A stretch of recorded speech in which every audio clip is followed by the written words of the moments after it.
Today we're going to talk about 15 working-class Canadian suppers from the 1970s through the 1990s that I challenge you to find being served in a restaurant today. These weren't Instagram-worthy plates or Sunday best dinners. They were survival food, born of cramped kitchens, layoff notices, and winters when the oil bill ate half the paycheck. Each one carried a memory of resilience, practicality, and the kind of thrift modern Canada has mostly forgotten. Kraft Dinner with cut-up hot dogs remained the cornerstone of tight-budget cooking, its bright orange glow so familiar it seemed to define childhood itself. Mothers reached for the blue box when the grocery money ran thin, knowing that at 39 cents in 1975, rising to maybe 89 cents by 1990, it could feed 4 children for less than $1. Statistics. Canada household expenditure surveys from 1978 showed lower-income families consuming an average of 3.2 boxes of Kraft Dinner weekly, nearly double the national average. Hot dogs sliced into coins and stirred through transformed it from side dish to main course. Children demanded it by name, some eating it 5 nights a week without complaint, while fathers accepted it quietly after long shifts at the plant or the mill, grateful there was something hot on the table. Mothers stirred mechanically, adding margarine instead of butter, stretching milk with water when the carton ran low, their shame hidden behind practiced efficiency. The dish divided no one, it simply was. In Hamilton's steel towns and Sudbury's mining communities, Kraft Dinner wasn't poverty food, it was Tuesday. The bright orange staining Tupperware bowls, the powdered cheese clinging to wooden spoons, these weren't signs of hardship but of making do. No one called it gourmet, but when the layoff notice came or the car needed repairs, that blue box meant the kids still ate. Pea soup with a ham bone carried deep roots in French-Canadian kitchens, its thick, earth-colored broth serving families who understood survival through winter. Habitant sold it in cans, but real pea soup simmered for hours in massive pots, one ham bone from Sunday's dinner transforming into 3 days of meals. Split peas cost under 50 cents per pound through the 1970s, making them among the cheapest proteins available. Quebec households consume nearly twice the national average of dried peas according to 1976 agricultural reports, with rural families using upwards of 40 pounds annually. The soup divided sharply along generational lines. Grandmothers stirred pots with the authority of tradition. Fathers praised its substance after days in lumber camps or construction sites, and children pushed spoons reluctantly through bowls that seemed to thicken overnight. In Trois-Rivières and Chicoutimi, pea soup appeared so regularly that kids learned to gauge family finances by its frequency. Once a week meant things were fine. 4 times meant Dad's hours had been cut. The smell clung to wool sweaters and filled hallways of apartment buildings where families spoke French and stretched every dollar. Mothers knew the soup's mathematics perfectly. 1 bone, 1 bag of peas, yesterday's carrots, enough to silence hunger without touching the grocery budget. It wasn't loved universally, but it was respected. Pea soup asked nothing except patience and a bone saved from better times. Macaroni and tomatoes predated Kraft Dinner as Canada's poverty staple, a dish so simple it barely qualified as cooking. Elbow macaroni boiled soft, canned tomatoes poured over, maybe an onion if you had one, salt and pepper. That was it. The entire meal cost under $1 in 1975 and could be multiplied endlessly when unexpected relatives arrived.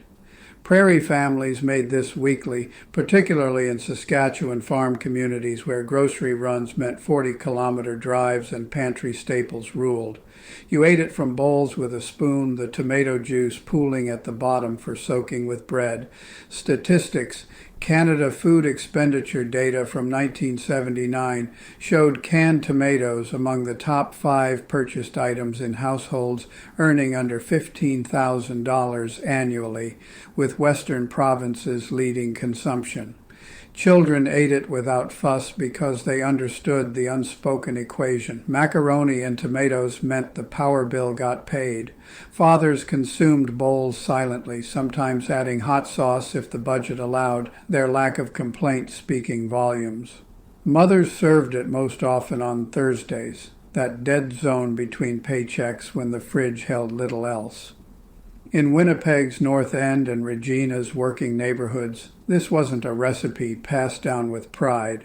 It was simply what happened when money ran out before Friday. The dish carried no nostalgia, no fond memories, just the taste of making it through another week. Fried bologna with fried potatoes turned cheap processed meat into something resembling a proper supper.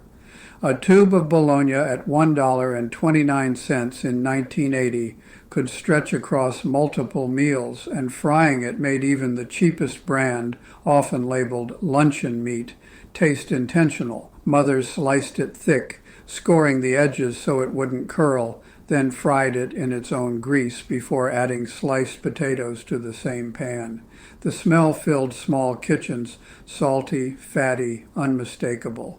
Children remember that smell as both comfort and mild embarrassment, knowing it marked them as families where steak was a dream. Fathers ate it gratefully after shifts in factories or driving truck, the protein and starch sufficient to quiet stomachs without breaking the budget.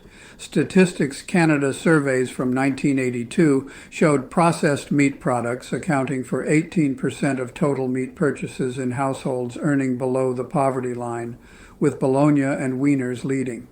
In Cape Breton's coal towns and northern Ontario's pulp mill communities, fried bologna appeared multiple times weekly, sometimes with eggs for breakfast when supper leftovers stretched that far.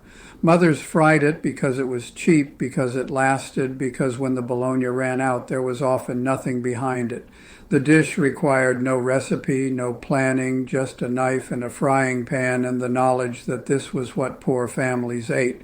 Children rarely complained, fathers never did, and mothers served it with the quiet resignation of women who understood exactly how many dollars remained until Friday. Shepherd's pie offered strategic recycling. Monday's meatloaf reborn as Tuesday's casserole through the miracle of mashed potatoes. Thrifty mothers understood that ground beef at $1.89 per pound in 1985 was expensive, but stretching it across multiple meals was survival.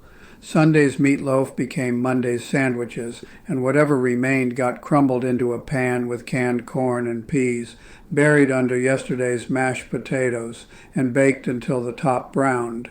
The transformation felt almost magical, leftovers becoming a meal children actually anticipated. In working-class suburbs of Toronto and Vancouver, shepherd's pie appeared so regularly that kids could predict the weekly cycle. Roast or meatloaf Sunday, shepherd's pie Tuesday, spaghetti Thursday. Statistics Canada household surveys from 1983 showed ground beef as the most purchased meat in families earning under $20,000 annually, with consumption averaging 2.8 pounds weekly. Fathers praised shepherd's pie's substance, scraping plates clean and asking for seconds when there were any.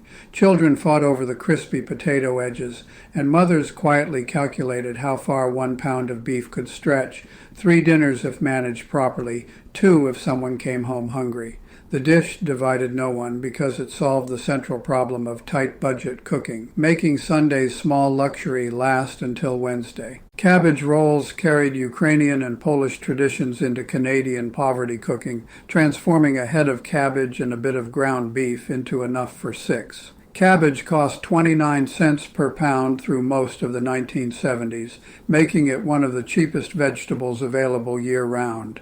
Mothers boiled whole heads until leaves softened, then rolled small amounts of seasoned beef and rice inside, layering them in roasting pans with tomato sauce. The process took hours, peeling, rolling, arranging, but the mathematics worked. 1 pound of ground beef mixed with rice could create 24 rolls, feeding a family for 2 nights. Prairie provinces, particularly Manitoba and Saskatchewan, saw the highest cabbage consumption in Canada, according to 1977 agricultural data, with Ukrainian-Canadian families using upwards of 80 pounds annually.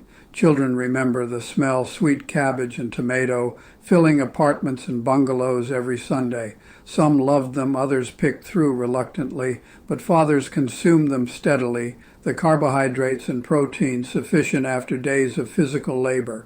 Mothers made them in massive batches, freezing extras for weeks when even ground beef became too expensive.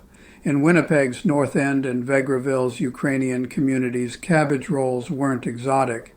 They were what grandmothers taught daughters, what mothers made when money was tight, but tradition still mattered. The dish demanded patience and time, resources more available than cash. Rolling cabbage leaves while children played and fathers worked became a meditation on survival, each roll a small victory against economic uncertainty. Bean and wiener casserole stood as perhaps the most honest expression of poverty cooking. No pretense, no disguise, just canned beans and sliced hot dogs baked until hot. A can of pork and beans cost 39 cents in 1978. Hot dogs ran about $1.19 for a pack of 12, and together they fed 4 children for under $2. Mothers opened cans, sliced wieners, stirred them together in a casserole dish, and baked until the edges bubbled. Sometimes ketchup or brown sugar sweetened it, sometimes not. The meal required almost no skill and even less money, making it the go-to for families where both parents worked or single mothers stretched welfare checks across too many days. Statistics Canada surveys from 1980 showed canned beans among the top 10 purchased items in low-income households, with consumption highest in Atlantic Canada and northern communities. Children ate it because it was familiar, fathers ate it because it was there, and mothers served it when nothing else remained in the cupboard. In Moncton's working neighborhoods and Thunder Bay's pulp mill towns, bean and wiener casserole appeared weekly, sometimes more. The dish divided no one because it made no claims. This wasn't comfort food or heritage cooking. It was what happened when Friday was still 3 days away and the kids needed feeding. School lunches the next day often featured the same beans, cold in a thermos, the smell marking children as unmistakably working class. Salmon patties from canned salmon turned a single tin into protein for the whole family. A tall can of pink salmon cost $1.89 in 1985, expensive for canned goods but cheaper than fresh fish would ever be. Mothers drained it, picked out the soft bones. Edible but disturbing to children, then mixed the pink flesh with breadcrumbs, egg, and onion before frying patties in a shallow pan. The smell was distinctive, fishy, and slightly metallic, dividing households sharply. Atlantic Canadian families, particularly in Nova Scotia and Newfoundland, embraced salmon patties as a staple, while inland families treated them with more suspicion. Children poked at bones. Fathers ate them readily, especially if they'd grown up on the coasts, and mothers served them because 1 can could make 6 patties, enough for supper with leftovers for lunches. Statistics Canada Fishery reports from 1983 showed canned salmon among the top seafood purchases nationally, with consumption highest in provinces where fresh fish was either abundant or completely absent, the coasts and the prairies. In Vancouver's East Side and Halifax North End, salmon patties appeared weekly, fried crisp on the outside and soft inside, served with canned peas or boiled potatoes. The dish required minimal skill but maximum thrift. Every bit of the can got used, including the liquid for the breadcrumb mixture. Some families loved them, requesting them regularly, while others endured them, but everyone recognized what they meant. Another week stretched, another meal provided, another day when the kids didn't go hungry despite the bank account hovering near zero. Liver and onions tested stronger constitutions and tighter budgets simultaneously. Beef liver cost 79 cents per pound in 1978, making it the cheapest fresh meat available, sometimes half the price of ground beef. Mothers sliced it thin, dredged it in flour, and fried it quickly with onions, knowing that overcooking turned it tough and bitter. The smell filled houses completely, metallic, heavy, inescapable, and children learned to dread supper before even seeing their plates. Fathers mostly endured it, some praising its iron content after long days of physical work, while mothers served it because when the budget allowed no other meat, liver kept the family eating protein. Statistics Canada Household Surveys from 1980 showed organ meats accounting for 8% of meat purchases in households earning under $15,000, a figure that dropped to 2% in higher income brackets. In northern communities and industrial towns, Sudbury, Thompson, Fort McMurray, liver appeared regularly, its cheapness outweighing its unpopularity. Children remember bargaining, attempting trades, hiding pieces under potatoes, while fathers cut through it methodically and mothers ate last, taking the smallest portions. School cafeterias served it occasionally, cementing its reputation as punishment food. By the 1990s, as incomes rose slightly and cheaper chicken became available, liver disappeared from most family tables, remembered with shudders by children who'd been forced to clean their plates. The dish never inspired nostalgia, only relief that those particular meals had ended. Liver and onions carried the taste of genuine hardship, the smell of meals eaten not because anyone wanted them, but because nothing else was affordable. Jig's dinner leftovers fried up represented Newfoundland thrift at its finest. Sunday's boiled dinner transformed into Monday's supper through the miracle of a hot pan. Jig's dinner, salt beef, cabbage, potatoes, carrots, turnip, all boiled together, was already economy cooking, feeding families for under $5 in 1980. But the leftovers, chopped and fried together with onions until everything crisped at the edges, created something children actually looked forward to. The transformation was simple. Dice everything cold from the fridge, fry in pork fat or margarine until browned, serve with ketchup or HP sauce.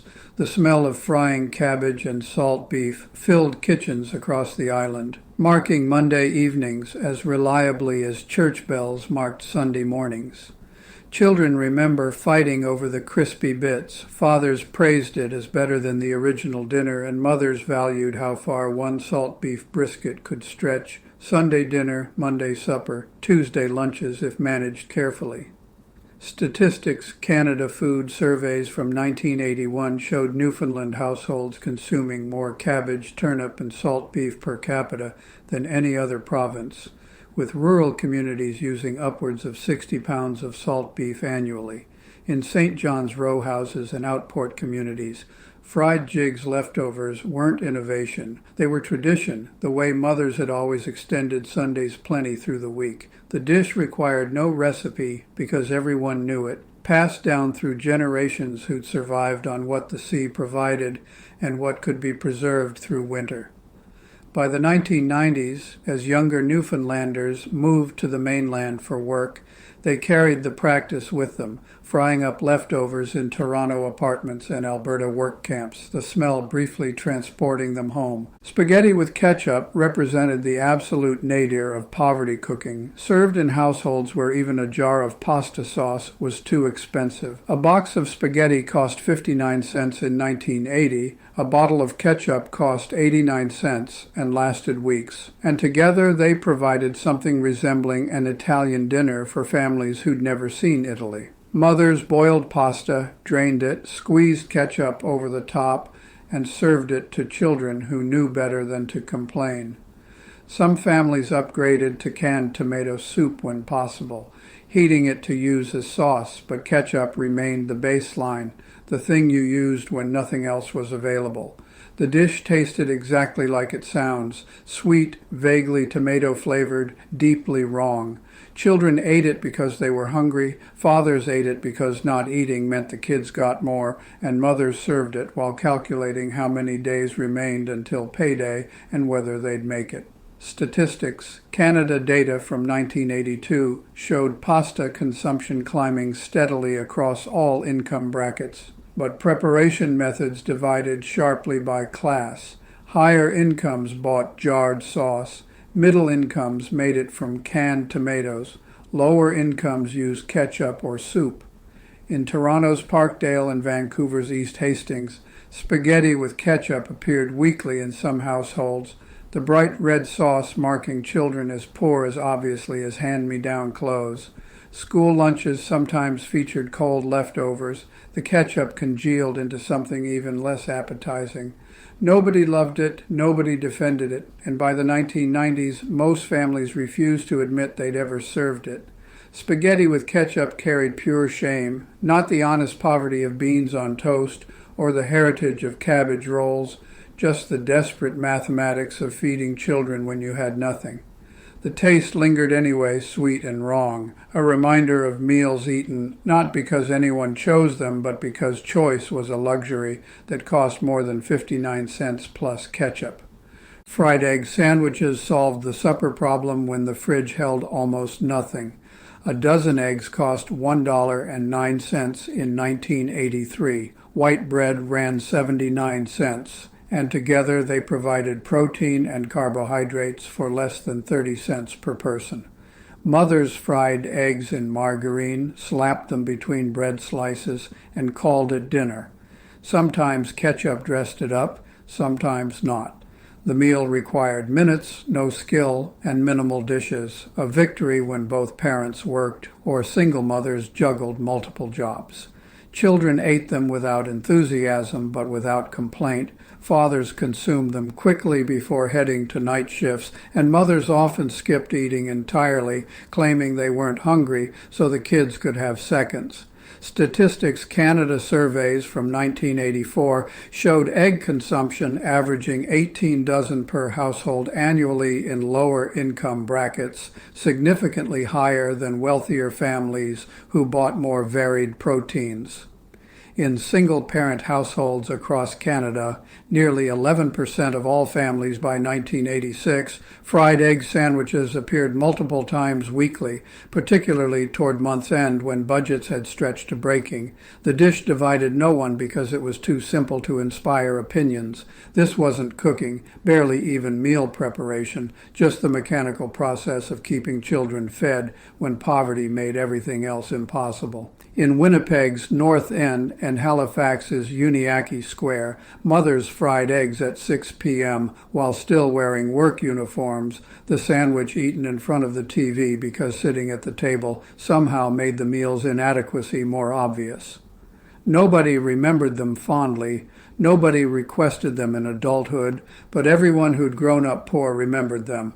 The taste of making do, the texture of barely enough, the smell of eggs frying when the cupboard held tuna noodle casserole turned a can of fish and a bag of egg noodles into something that looked like proper family dinner. A can of tuna cost $1.29 in 1985.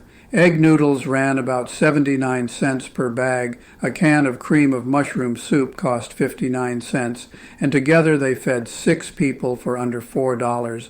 Mothers boiled noodles, drained them, mixed in the soup and tuna, topped it with crushed crackers or potato chips if available, and baked until hot. The result was beige, heavy, and deeply divisive. Children picked around the tuna chunks, fathers ate it steadily, and mothers served it weekly in many households because the mathematics worked and leftovers heated well for lunches. Statistics Canada fishery data from 1983 showed canned tuna as the second most purchased seafood after salmon, with lower income households consuming it at nearly twice the rate of higher earners. Tuna noodle casserole appeared so regularly that children could predict it by smell alone, that distinctive combination of canned soup, fish, and starch baking together. School cafeterias served it occasionally, cementing its reputation as institutional food, while church basements offered it at potlucks where everyone brought what they could afford. The dish inspired no passion but filled a need. One casserole dish could provide supper plus lunch leftovers, stretching $3 across 8 meals, if managed carefully. By the 1990s, it had become shorthand for poverty cooking, the meal that marked you as working class, as struggling, as making do. Bologna and mustard pickle sandwiches appeared in lunchboxes and at supper tables when the budget wouldn't stretch to dinner meat. Bologna cost $1.39 per pound in 1980, cheaper than any cold cut except liver loaf, while mustard pickles, that distinctive yellow-green relish of chopped vegetables, cost under $2 for a jar that lasted weeks. Mothers sliced bologna thin, spread mustard pickles on white bread, and called it a meal. Some families elevated it by frying the bologna first, but most served it cold, saving electricity and time. The combination of sweet, sour pickles and salty meat became so familiar that generations of Canadian children can still taste it decades later. Statistics Canada surveys from 1983 showed processed lunch meats appearing in 78% of households earning under $20,000 annually, with bologna leading significantly. In prairie provinces and rural Ontario, bologna and pickle sandwiches were so common they barely registered as poverty food, just what you ate for lunch and sometimes supper. Children traded them at school, comparing whose mother packed more pickles or whose bologna was thicker. Fathers carried them in metal lunch boxes to construction sites and factories, the sandwiches flattened but filling. Mothers made them assembly line style on Sunday nights, enough for the whole week, wrapping each in wax paper and stacking them in the fridge. The dish divided no one because it was too ordinary, too universal among working families to carry shame. In Saskatoon and Thunder Bay, in Sydney and Red Deer, bologna and pickle sandwiches meant your family worked for wages, bought what was cheap, and made it last. Bread pudding transformed stale loaves into dessert, proving that even after supper treats could be born of necessity. Bread through the 1970s and 80s cost 69 cents to 89 cents per loaf, and when it hardened, throwing it away was unthinkable. Mothers tore stale bread into pieces, soaked them in milk mixed with eggs and sugar, added raisins if available, then baked the whole thing until it set into something resembling pudding. The smell of cinnamon and vanilla, when either could be afforded, filled kitchens, masking the fundamental fact that this was leftovers disguised as indulgence.